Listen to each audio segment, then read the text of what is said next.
Refletir sobre o luto, refletir sobre a morte, o processo de morrer, nos destaca inúmeros aspectos importantes e nos faz voltar o nosso olhar para dentro da nossa vida. Nós que não estamos nesse momento com nenhuma doença incapacitante, nenhuma doença em fase terminal, ou mesmo nós que já temos um diagnóstico e estamos sim com um processo de sofrimento, de terminalidade em acontecimento. Estes aspectos se tornam muito importantes, tanto num caminho onde estamos adoecidos, tanto quanto num caminho onde ainda não estamos adoecidos. Então, refletir sobre a morte, refletir sobre o luto nos ensina a viver. Pode nos ensinar a viver, pode ser uma possibilidade de nos abrir o nosso campo de possibilidades para que nós possamos ressignificar inúmeras questões. Tem uma enfermeira que se chama Bronnie Ware, ela escreveu um livro sobre os 5 arrependimentos, os 5 principais arrependimentos que ao longo da sua carreira na enfermagem ela percebeu que os pacientes terminais mais referiam no seu leito de morte.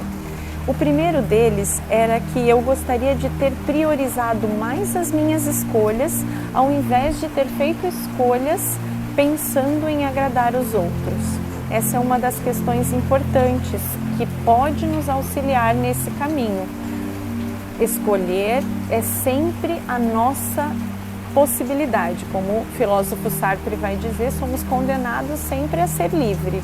Então, a escolha sempre será nossa. Estaremos escolhendo mesmo quando escolhermos não escolher, não é? Então, quando fazemos escolhas pautadas na felicidade de outra pessoa apenas e não há a nossa felicidade nesse circuito, elas lá no final da vida, lá no final da caminhada, começam a se tornar mais pesadas e mais angustiantes. Um outro ponto que ela destaca é que gostaria de ter falado mais sobre os meus sentimentos. Ao longo da vida, ocultamos sentimentos, nos escondemos do que sentimos e às vezes de quem somos. E também essas questões vão pesar ao longo da vida e no momento da despedida, que às vezes temos pouco tempo, quando ainda temos pouco tempo para dizer o que sentimos e para não mais continuar escondendo os sentimentos. O terceiro ponto que ela fala é que eu não gostaria de ter trabalhado tanto, gostaria de ter vivido mais tempo. Vejam que essas são questões que chegam para os pacientes terminais, mas que quando estou falando para você, você com certeza pensa, nossa, eu preciso repensar. Eu preciso repensar o quanto de tempo eu estou me dedicando, o quanto esse trabalho está me trazendo, possibilidades, alegrias, realização e sentido. Se esse trabalho me trouxer apenas dinheiro, em muitos momentos não vai valer a pena. E lá no final, como a gente falou, a conta vai estar muito alta. O quarto ponto é que queria ter passado mais tempo com os amigos.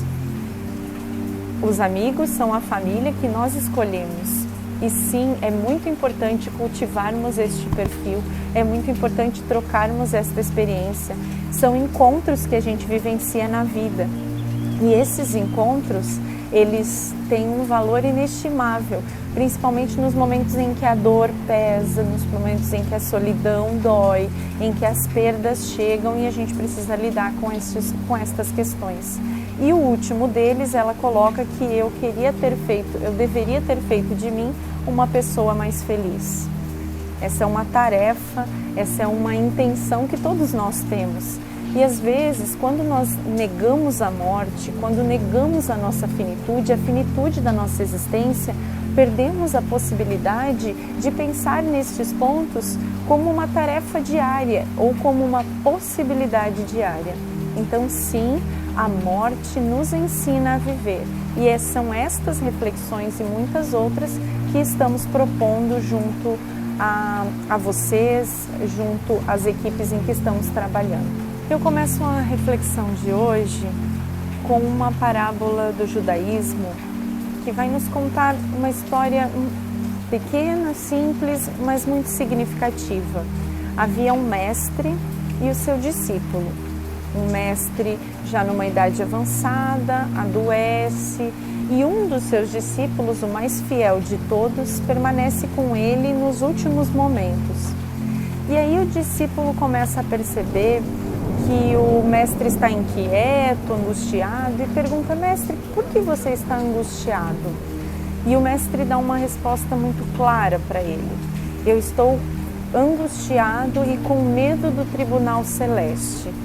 E aí o discípulo pergunta: mas mestre, você sempre ajudou todas as pessoas, sempre fez muita caridade, sempre esteve disponível a todos, sempre foi muito correto, muito honesto. Por que você está com medo do tribunal celeste? E o mestre responde: bom, eu tenho medo de que no tribunal me perguntem, o nome do mestre era Súcia. Súcia, por que você não foi como Moisés? E aí eu vou poder responder: bom, eu não fui como Moisés porque eu não sou Moisés.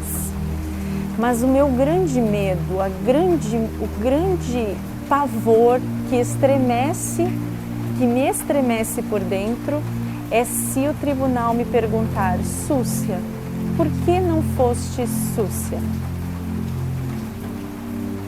E este é um dos grandes medos este é um dos maiores medos que o ser humano traz consigo, o medo de não ter sido ele na sua existência, de não ter gastado tempo consigo mesmo na sua existência, de não ter priorizado as suas escolhas, de não ter priorizado a sua vida.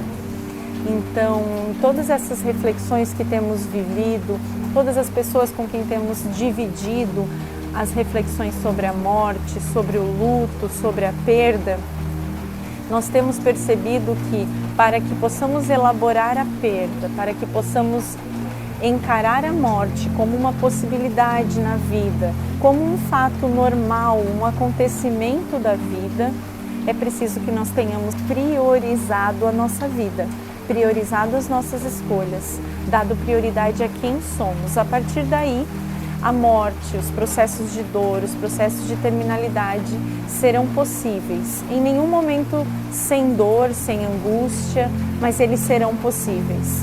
Todos caminhando em seus próprios caminhos, em seus caminhos individuais, mas compartilhando uns com os outros esta possibilidade. Assim, como nos fala o livro da doutora Ana Cláudia Arantes Quintana, a morte pode ser um dia que vale a pena viver.